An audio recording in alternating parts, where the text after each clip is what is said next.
JD. Welcome to my channel. Please subscribe. Please hit like. It helps my channel immensely. I do pocket watch repair for people.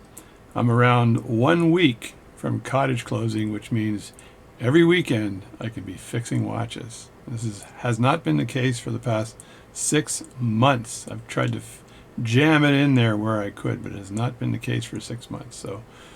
So it's about a week away. So I've got a pocket watch here from a gentleman. It's I've replaced the balance staff on this watch. This is my little plunger here. Balance staff on this watch, and I've done a lot of work on it actually. And I was testing to see if the fit was good. After replacing the balance staff, I replaced the upper jewel on the watch.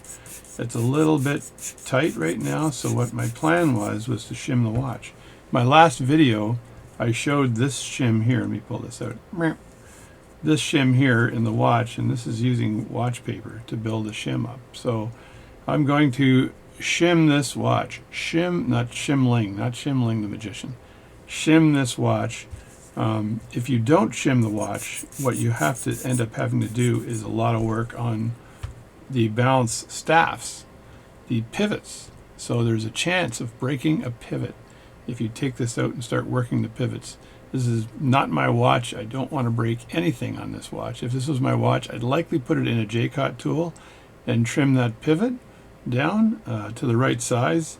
If I screw that up, I have to restaff the balance, which is another month because I have to find myself a staff or make one, which is a fairly long job. So I'm hoping to be able to actually just shim this. I've got 2 folds in here, and if I just fold this over again, I've got 4 folds. Just a little bit of paper mathematics. Let's call it paper mathematics. And that's 4 folds. And what I'd do is I would take this shim here and yaddy-dabby-doo, put it underneath the watch, get myself a small screwdriver to lift the balance cock up just a bit. I'm trying to do this at all the wrong angles. I'm also screwing up all my video, right? So let me just flip to a different screen and see if I can capture this a little bit better. Alright, so what I have here is the shim made of paper from, it's watch paper basically.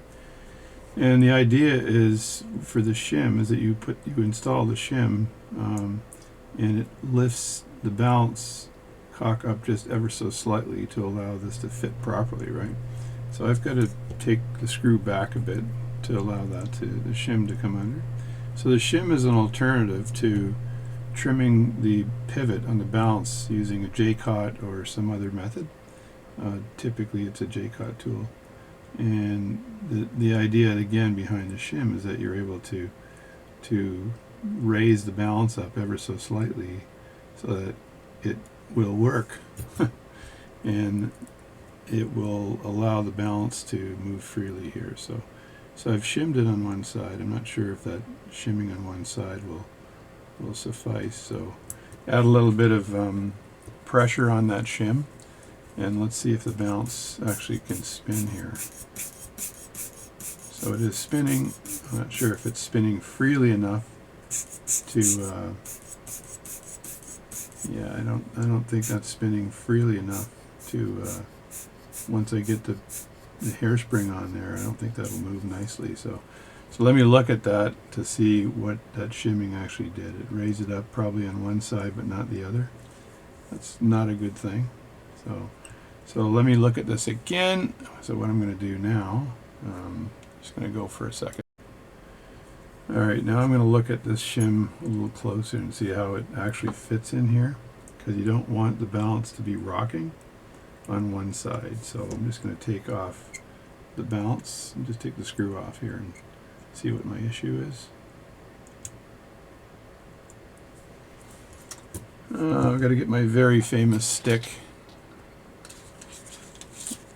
and all I want this shim to do is to raise the balance up uniformly, so I may have to shim it on both sides. Now the balance cock itself has got alignment sticks or whatever, alignment thingamajobbies. I can see that the pivot, the upper pivot, is actually stuck to the jewel hole here. So that's not good. You can see that upper pivot is actually jammed into that jewel hole. That is not a good thing, and I don't want to break that pivot at all. I'm very carefully trying to pull that out without maiming it. Maim. Yeah, that's stuck in there, and that's abnormal. So I might actually have to trim the upper pivots on this thing to allow it to fit, because I did take that jewel, I did make a custom jewel for this thing, and I didn't think there'd be an issue. And even when I use air to spin it right now, it's spinning, so you'd think it would just come out right without a problem. So you just spin it down here and see what happens. So I don't know how that stays into the jewel hole and spins. This makes no sense at all. Okay, Mr. Spinner, get it? Little joke there. I need you to look at this and say, how the heck does that pivot stay in the jewel hole, spin, and not fall out of the jewel hole? How does that happen? That makes no sense at all. Nonsense is what that is. Oh, there we go. So it's out, and I'm going to look at that pivot very carefully because it should be in perfect condition. I'll just get a close-up here of that. There's the staff, the top part, that's where that pivot is. I really don't want to have to remove material from that. But I may have to put it in the Jacot tool and burnish it ever so slightly to fit into the that pivot properly, because obviously it was getting jammed in there in the upper pivot. So there's the jewel hole. This is what I had done earlier, and it's oiled up and everything, so there's no problem there at all. Just not sure why. So I'm going to look under the microscope, and I'll be right back. So under the microscope, I could see the world's smallest hair. That was a hair that was wrapped around that pivot somehow. Not sure how that happened, but it was there. So that's what I saw. So going back to the shimming here, as you can see, the bottom of this, the base of this balance cock has got some alignment pegs or alignment posts that are part of the balance cock right here. So this is here and here, and this is where the screw goes. It looks like somebody had already scratched the balance right here. I'm going to bring this up so you can see it really close. So there you go. So some past watchmaker also scratched this balance right here, and that was probably some lame attempt at shimming it up. That is something people used to do back in the day. So they scratched that. That probably is not helping the whole situation. So if I'm attempting to shim this up, I'm not going to be able to shim it up with those screws there and the screw in the middle. So I'm going to have to cut these shims down. So what I'm going to do, I'm going to try this out here. I'm going to cut this in two, so it's two thin shims, and I'm going to put one in the back and one in the front. So let me just cut them like this. Trying to be careful here. I want to be all thumbs today. This is a Sunday today, and I'm still tired. We did put the cottage. The dock is now gone. The cottage is almost put back together again, and I can get back to watch repair. So I'll lay one shim down here. Just get this here. Like that. And I'll lay the other shim in the front. Just hang on. Stand by. And again, if I have the problem where the shims won't work and the pivot still gets stuck in the upper jewel, then I have no alternative but to get that jewel, that balance, into the Jacot tool. I'm spending way more time on this watch than the watch is worth, by the way. I'm just saying this out loud because I know the owner is likely listening. So you would normally, for a 7-jewel watch, not have this much effort. You'd perhaps do it for a 21, but not a 7. So I'm trying to get that piece of paper down flat. It wants to bend up. I'm not sure why, but so I'll just let it do that. But I'm going to straighten this up here, and I'm assuming I can put this shim down. I'm trying to keep that shim away from the mainspring barrel. I don't want that interfering with the barrel. And let's just drop that balance back in here. So I'm going to put the balance back in place.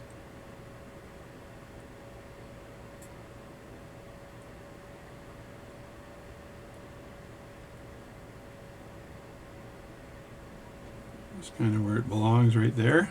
And then I'm going to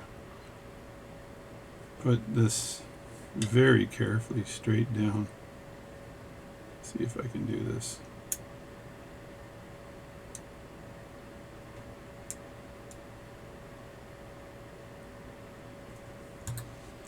There we go. We get the screw out, and I got to make sure that that balance is not interfering with anything here. So I'm going to just put a little bit of pressure down on the screw here.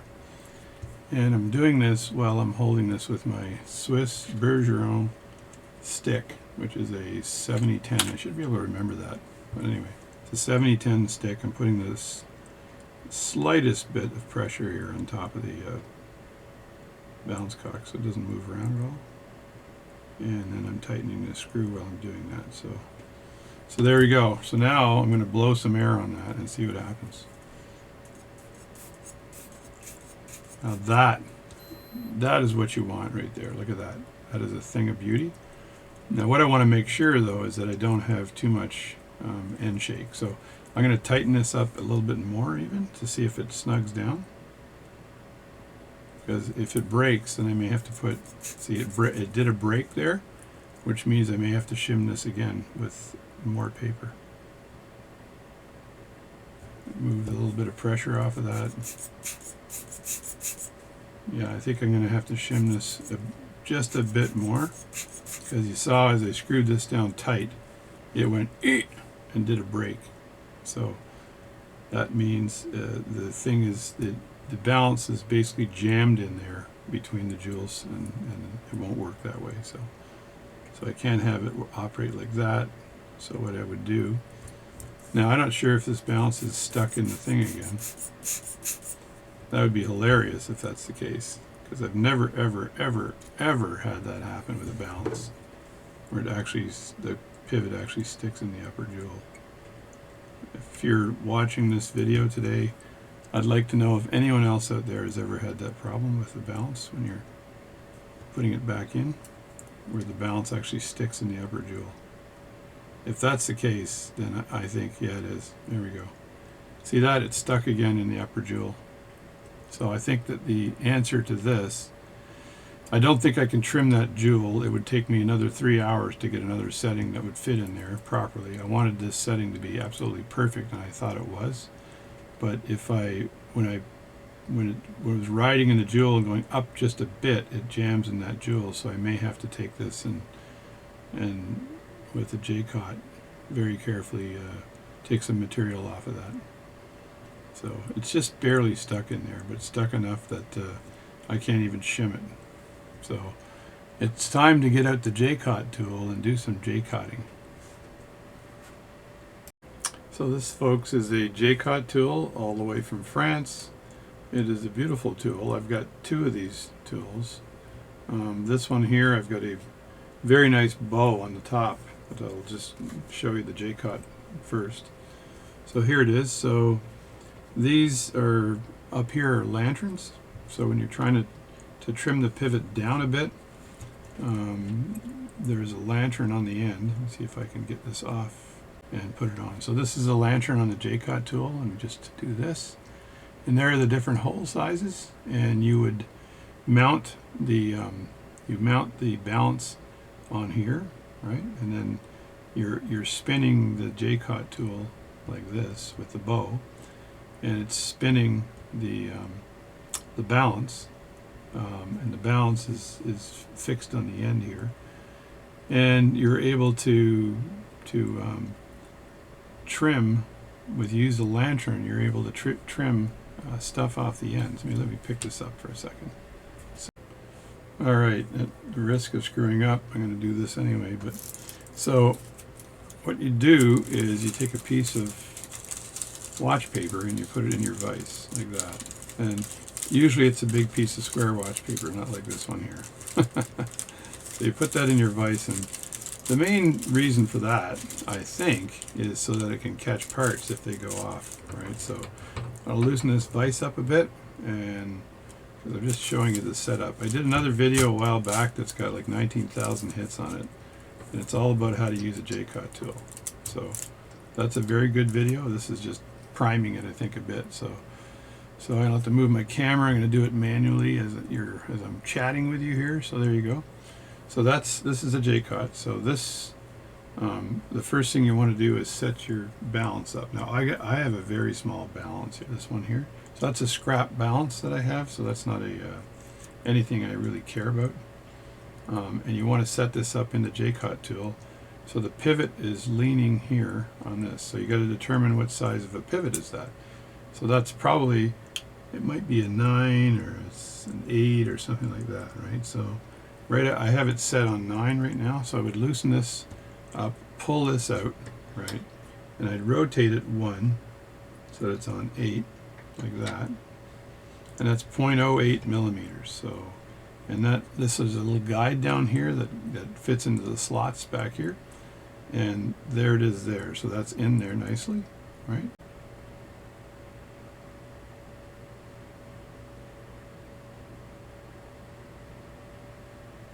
I almost have it in. There, it's kind of resting there. But the balance itself is way too small for this. Screwing it in a little closer.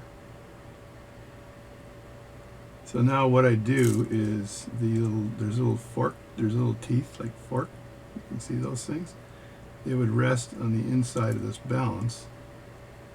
I'm going to use a screwdriver, which is a no-no for a Jacot tool, but I'm just going to use a screwdriver to keep this balance in place while I do this. See if I can do it like that. And then I'd move this inside like that, like this. And now, when I spin this wheel, it spins the balance like so. And then it allows you to take material off of the pivot. Come on, there we go. There's the lines in the burnisher. And that will burnish the pivot, and it gets down to the end of the burnisher and it's rounded. One side is slightly rounded. And then on the other side, if you want to remove material from the pivot, you have a file.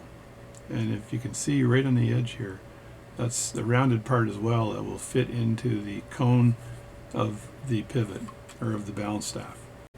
And as I said before, this lantern here is protected by this little cap, and not backwards. I'm not sure how that got on backwards. It had to be me because I don't usually let anybody touch my stuff. So it had to be me. So that protects that lantern on the end that you use for trimming down the balance, the pivots on size. So I just got my lathe out because I did this because I know that in France, back when they made that Jacot tool, they probably didn't even have electricity. So I'm making the best use of electricity. Somebody asked me, can't remember who it was, but somebody asked me the other day if how often I put oil in my oil pots on my lathes, and it reminded me that I probably have to put oil in my oil pots on my lathe. These are the oil pots right here. So there's one of them here, and there's one back here a bit. Let me see if I can rotate this ever so slightly here. There we go. And remember the last time I did this, I was touching the lathe with my camera. I was like, yeah, that's smart. See if I can do this. Trying to line everything up. I got crap on the floor. So yeah, there's the oil pot there. So I'm just moving my camera around here while you're watching. Now normally a professional videographer would not do that, right? But I'm not a professional. I don't even play one on TV. So there's the other oil pot right there. So So you're getting live action, I tell you. Live action. Action. So there we go there. That's it there. If I pull that back a bit, you'll be able to see the actual work that's going to go on. See, that's just touching it too much. I got to fix it. All right, that's perfect. Let me do a lathe test here. Let's see if stuff actually spins. Get my index pin out of the way. Now, if I look inside the oil pots, do I have oil? Is there oil in there? I don't know, actually. And the answer is yes, there is. So there's oil right on the top of that one. You can just see it ever so slightly.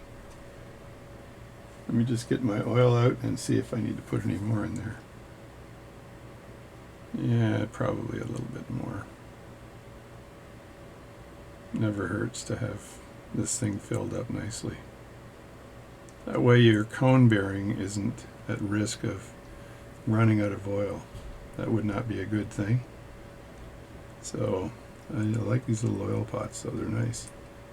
So take that one out, and I'm going to just put a little bit of oil in this one too. In the back, I'm oiling the back one while you're not watching. This is an oiler I got from a gentleman who fixes sewing machines. So if you need to get an oiler for your lathe to do this, this is a really nice little oiler. So if you look at sewing machine supplies, you're likely going to find that. So now I've got to find a collet that'll fit on this very small part. So I can get rid of this part. So this is the tailstock here. That's the one you saw me use the other day when I was cutting that jewel down to size. There's the micrometer part of the tailstock. There's the push rod, micrometer, and this is tight now, but it's tight to hold the whole darn thing in place, right? So, but you can loosen that up, and it just moves back and forth. When you loosen it, it moves back and forth like that. It's funny how sometimes my camera jitters. It's got the jitters. It's like it's got diabetes. Anyway, let me go get the collets. I'm showing you every part of this video here, so at great danger, grave danger. So I think that the fit for this one here is probably like a 7. Because what I want to do is put the collet around the back arm of that piece, and that would be where that back arm is where the roller table fits. So let me just fit that right now, and I just have to fit that with the collets I have here and make sure the right one is grabbing onto it. I think it's a 7. Well, I think it turned out to be a 6, not a 7. So I'm just going to put this collet in here like this. Screw that down a bit like that. I'm going to get my collets out of the way so they're not distracting me, because I don't want to have to restaff this thing. If I have to restaff it, I'm going to do it later, fix some other watches, and then come back to this one, because oh my god, I've spent probably 20 hours on this thing. So I think the owner must be really appreciative of that. So I'm going to put this in the collet very carefully. You don't want to damage the pivot, so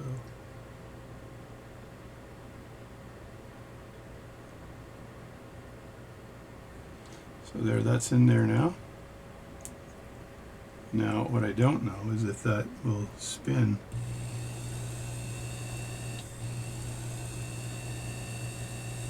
Concentrically. So the one thing you can do, let's see if I can do this really carefully, is you can take a piece of pegwood and you just push up a little bit on this as you spin it. But it has to be ever so slightly loose. And what I don't want this to do is I don't want the piece to actually fall out while I loosen this. That is a danger.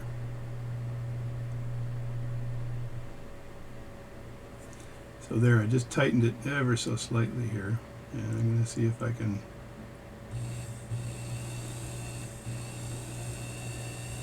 Geez, that's almost perfect right like that. Just hang on a second.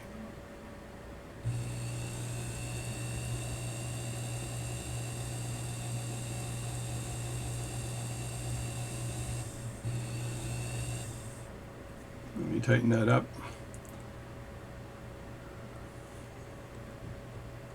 Yeah, that's pretty tight there.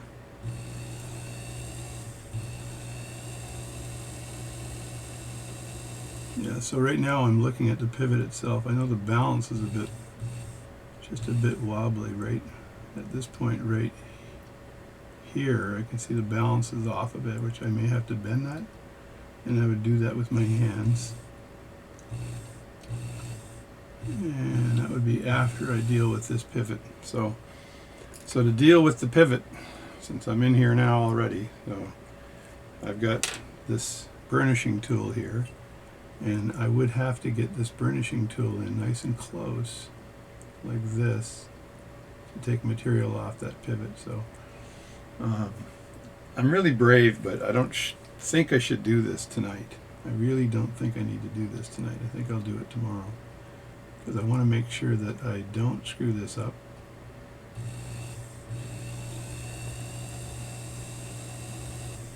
And it's kind of it's a very slight move. The other thing I could do is use a stone as well, because a stone will take material off and smoothen it out, depending on what stone I use. So if I use like an Arkansas stone on this pivot, when I actually make balance staffs and I make the pivot, I actually use this stone right here, which is an Arkansas stone. It still has a little bit of material left on it, as I can see it. And this stone would be enough to take material off of that pivot. And you don't want to take a lot off. And I have my airy loop glasses here that I keep bragging about, but I'd have to switch to closer glasses, and those would be the very cheap $9 AliExpress. These glasses here you can get for $9 on AliExpress, but they give me times 15, and this is where you want to be when you're doing this sort of thing. So I come in here, you're going to see my head, or I'm going to hit this. I'm going to have to move the camera around just a bit. Just hang on. All right, this should let me focus.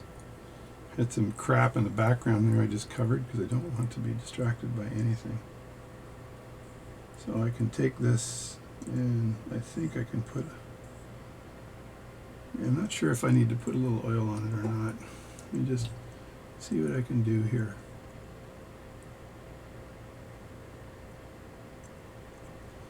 I gotta pay attention to the actual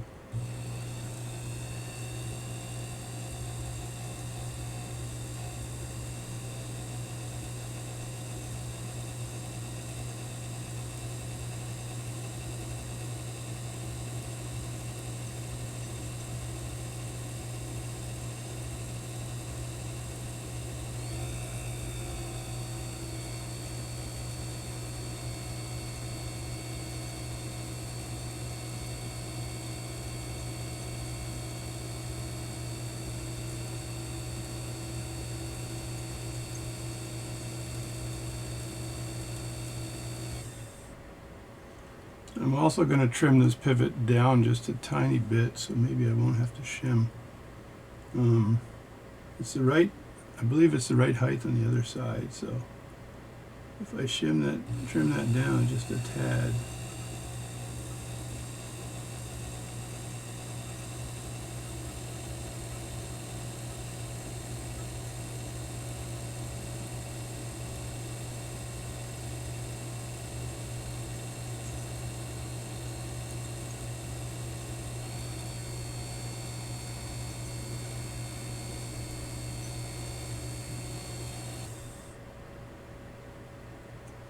So I may have taken off enough material there, so if that's the case, I get the burnisher out here, and this will smoothen it out just a bit. So you take the rounded side of the burnisher, so there's a rounded side, as I told you, and it's right here, and that goes underneath, and then I trim the pivot that way, or just burnish the end of the pivot, and I hold that burnisher super lightly.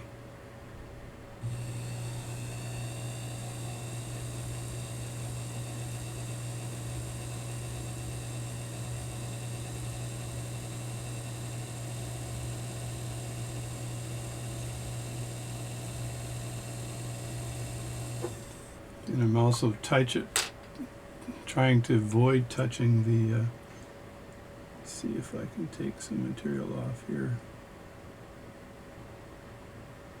Yeah, I don't want to take that, I don't want to touch that part. I think that pivot looks pretty darn good on the end right now. I just don't know how good it looks until I fit it and try it again, right? That's when the rubber hits the road, is to see whether it actually works or not. Right. Okay.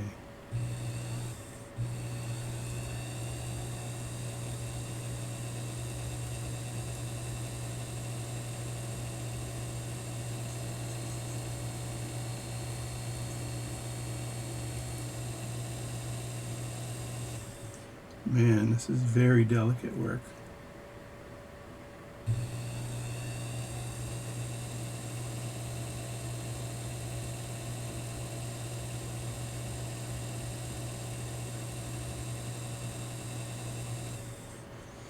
That's all I'm prepared to do. I just want to make sure that I've removed enough material that that pivot will spin properly. So let's try it out. And just another note here is I'd normally put a light bit of oil on that, on the burnisher here, but I already had a little bit of oil from the last time I used it. So I use it a lot when I'm making balance staffs. So I'm just taking the belts off of the lathe here so I don't accidentally spin the lathe. And I'm going to remove the part, and then I'm going to move the lathe over. Well, I'll move the lathe over a bit here, and then I'll remove the part, and then I'll focus down below, because it may not have solved the problem. I'm hoping it did, but it might not have, so I just have to move my camera again and refocus. Alright, just like I did last time, I'm going to take this balance very carefully. And I've got it sitting on some Rodico, so it's not going to, so it doesn't accidentally get damaged. But I got to get a little bit close here. Take this balance and then put it down like this.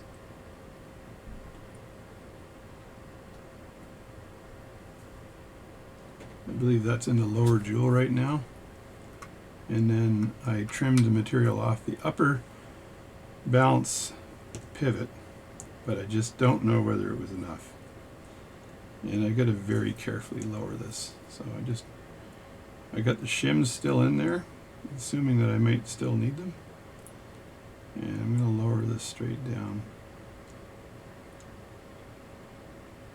Like so.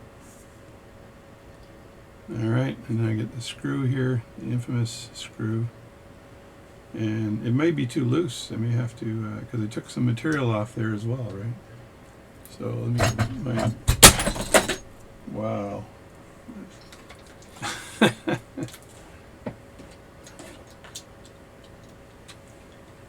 This is what dropped. I think you guys will get a kick out of that. Right? So I'm just going to fasten this to my bench here while you're talking to yourselves. Let's see. Righty-tighty, lefty-loosey. I think I just want to fasten that to the bench so it doesn't fall down again. I was just getting my famous Bergeron 7010 stick. I really want to remember the name of that, but what the hell. So I'm just going to tighten the screw here a little bit. Get a bigger screwdriver than this, man. What are you doing? No, that should work. Let me see. This video is going to be way too long. Let me know if you think it's too long. The lucky thing, though, is on YouTube, you do have fast forward. So you shouldn't be complaining about anything. Alright, so that's like that. And I just want to put a couple puffs in here and see what that looks like. So that's spinning nice and freely right now. Now the question is, when I tighten this down, is it going to tighten again? If it does, I'm going to go eat dinner and finish the video and do this later. Nope, look at that. Still spinning. Still spinning, folks. I'm going to tighten it a bit more. That's good. That's tight. Now what I want to do then is check the end shake. So if this thing falls, it works sideways like that, and it still runs, as you can see. and I turn it upside down without dumping the movement. And let's see, is it still spinning? Yep. It's not stuck. See, still spinning. Spinning like crazy. So that worked. That's it. That's the video. All I need to do now is put the roller table back on this. Man, is it ever spinning nicely. Put the roller table back on this, put the hairspring on it, and then we got ourselves a working watch. So the double shim allows me to, when I place it in there, it's shimming in on both sides, so there isn't an angle to deal with. So, and I want to show you that in a very quick little demonstration. So it worked. Put it back in the put that back in the lathe, and then got rid of a little tiny bit of material on the end as well. So, but it's pretty much perfect now. And so, what do I need? I need a crayon. So I'm going to draw this for you. See if I can. There we go. So there's the situation.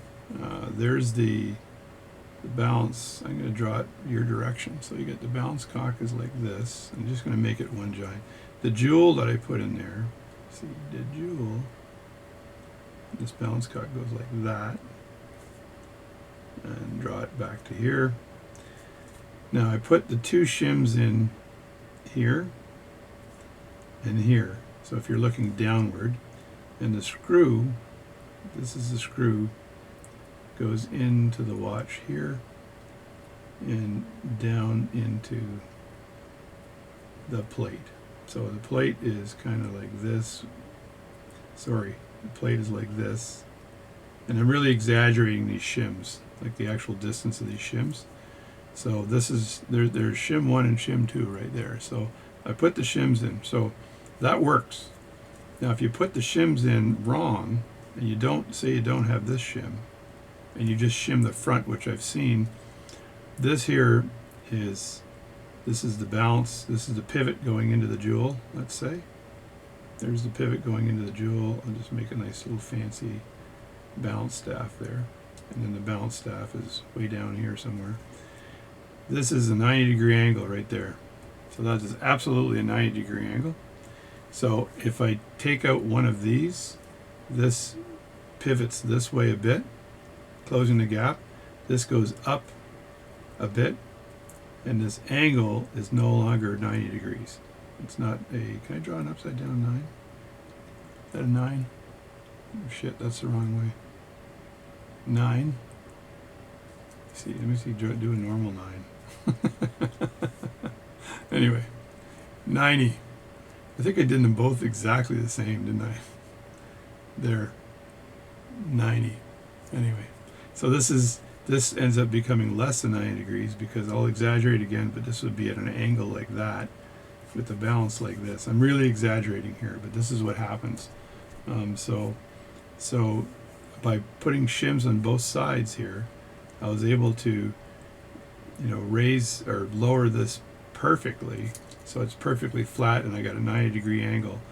If it's not a 90-degree angle, and you've got the jewel hole like this, and like this, I'm exaggerating again, and the pivot's coming in at an angle like that, right? You can see how that pivot could rub against the jewel hole. These are very precise. The distance between the jewel hole and the side shake is very precise. So you can see if you don't shim that up and down perfectly using two shims, you could have that problem. It's very minor, but it can happen. So I just recommend doing what I did: line up the double shims and put the screw down the center. So you guys can comment on it. I know you will. So go ahead and do it. So I'm JD again, and thanks for watching my videos.